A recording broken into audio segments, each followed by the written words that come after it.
இங்கே ஆணும் பெண்ணும் சமம் அப்படின்னா பெண்களுக்கு மட்டும் எதுக்குங்க இங்கே தனியாக ஒரு சட்டம்? சரி, நான் ஒத்துக்கிறேன். உண்மையிலுமே பகிரங்கமாக நான் ஒரு விஷயத்த ஒத்துக்கிறேன். சில ஆண்களால் சில பெண்களுக்கு டெய்லி அநீதிகள் நடந்துக்கிட்டு தான் இருக்குது. அதை நினச்சி நான் ரொம்ப வருத்தப்படுறேன், வெக்கி தலை குனிகிறேன். அதை நான் சில நேரங்களில் எதிர்த்து போராடவும் செய்கிறேன்.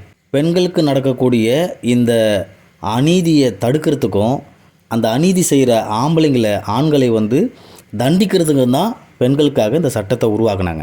ஆனால் இந்த சட்டத்தை இப்போ இருக்கக்கூடிய பெண்கள் அதை பயன்படுத்துகிற கையாளுற முறையை பார்த்தா பெண்கள் மேலே இருக்கிற மரியாதையே போயிடுச்சு.